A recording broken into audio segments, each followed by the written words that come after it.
एक बार फिर आप सभी का स्वागत है हमारे मंथली हॉरोस्कोप वीडियो में, जहां पर हम बात करने वाले हैं कैसा जाएगा 12 की 12 राशियों का जुलाई 2025 का ये पूरा महीना। देखिए, जून नहीं कहूंगा, अप्रैल मई जून, ये तीनों महीने थोड़े से टफ थे लगभग हम सभी के लिए।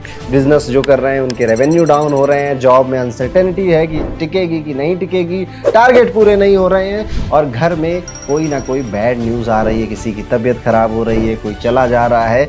ऐसा ही ये टाइम जा रहा था अप्रैल मई और जून में, और अभी जून खत्म नहीं हुआ है। 30 जून तक ये संभावनाएं और भी हैं कि यही टाइम इसी तरह से चलता रहेगा, जहां पर चिंता, स्ट्रेस, हेल्थ इश्यूज आपको सताएंगे और कुछ नेगेटिव न्यूज़ भी आपको मिलती रहेंगी।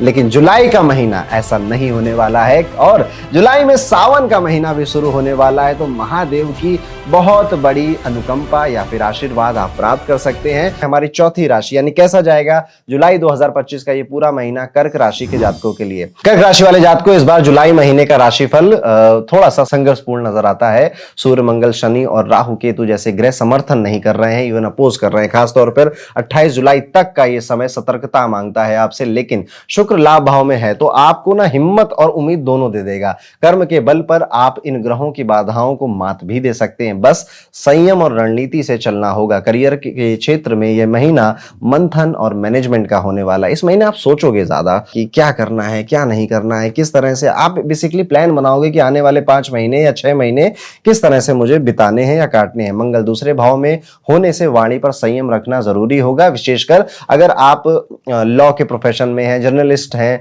जर्नलिज्म करते हैं, या किसी तरह से बैंकिंग प्रोफेशन से जुड़े हुए हैं, तो अनचाही स्पष्टवादिता से विवाद हो सकता है। एक चीज आप और गौर करोगे कि आपका मन करेगा ना कि मैं ना बिल्कुल ब्लंट हो जाता हूं, बिल्कुल स्ट्रेट फॉरवर्ड सीधे मुंह पे बोलता हूं, क्योंकि मैं तो सच बोल रहा हूं, मैं तो सही बोल रहा हूं। तो आप देखोगे कि नहीं, सामने मैनेजर है कि सामने बॉस है, जिस वजह से आप बोलोगे तो बात सही, पर सामने वाले को चुभ जाएगी, विवाद हो जाएगा, झगड़ा हो जाएगा। इसलिए बहुत ज्यादा सच बोलने की जो नीति आप सोच रहे हो अपनाने की, मत अपनाइए। थोड़ा सा डिप्लोमेटिक बनने का टाइम अभी फिलहाल चल रहा है। व्यापार में नए निर्णय थोड़े से टालने पड़ेंगे आपको। नौकरी पेशा लोगों के लिए बदलाव अभी नहीं करना है, 28 जुलाई के बाद का समय चुनिए, वहां पर आप अपनी जॉब चेंज करने के बारे में सोचिएगा। कुल मिलाकर कार्य क्षेत्र में आपकी सूझबूझ, आपकी विनम्रता, आपके हम्बल बिहेवियर, यही आपकी सबसे बड़ी ताकत है इस समय।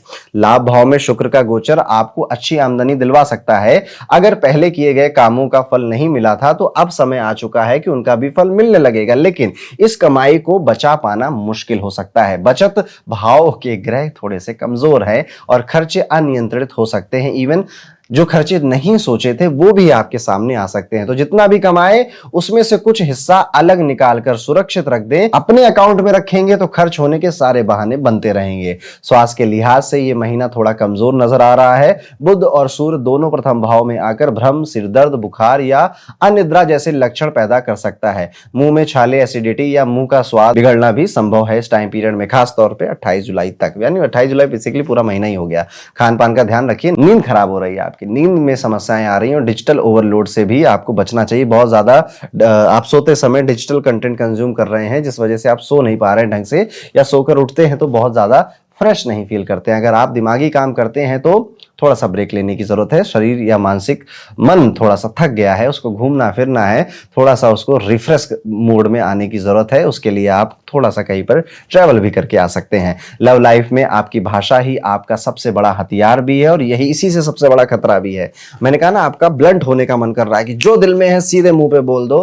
मंगल के प्रभाव से वाणी में तीखापन आ सकता है, जिससे कि लव पार्टनर थोड़ा सा दुखी हो सकता है। शुक्र की दृष्टि आपकी प्रेम कहानी को संभाल सकती है, बस आप थोड़ा सा मीठा बोलिए, प्यार से बोलिए। विवाह की बातें करें तो शनि के वक्री होने से पार्टनर को समझना थोड़ा सा मुश्किल हो सकता है। इवन उसके हेल्थ इश्यूज भी हो सकते हैं। छोटी बातों को ज्यादा तूल ना दें, और जो कहें सोच समझकर कहें। कुल मिलाकर प्रेम में प्रयास और विवाह में संयम इस महीने का मूल मंत्र है आपके लिए। परिवार के लिहाज से जुलाई का महीना मिश्रित परिणाम देने वाला रहेगा। सूर्य और मंगल केतु की युति घरेलू विवादों या सदस्यों की सेहत पर असर डाल सकती है। भाई बहनों के से भी कुछ मतभेद हो सकते हैं, लेकिन 28 जुलाई के बाद स्थिति बेहतर होगी। शुक्र की अनुकूलता और बृहस्पति की दृष्टि से चौथे भाव में सकारात्मकता आएगी। घर में कुछ मांगलिक कार्य या खरीदारी हो सकती है, जिससे कि पारिवारिक माहौल माहौल सुधरेगा। संयम और प्रेम से आप घर का माहौल संभाल सकते हैं। इस महीने आपको इन उपायों को जरूर अपनाना चाहिए, जैसे कि भगवान श्री गणेश के मंदिर आप जाइए, गणपति अथर्वशीष का पाठ नियमित करिए, इससे बुध का दोष खत्म होता है।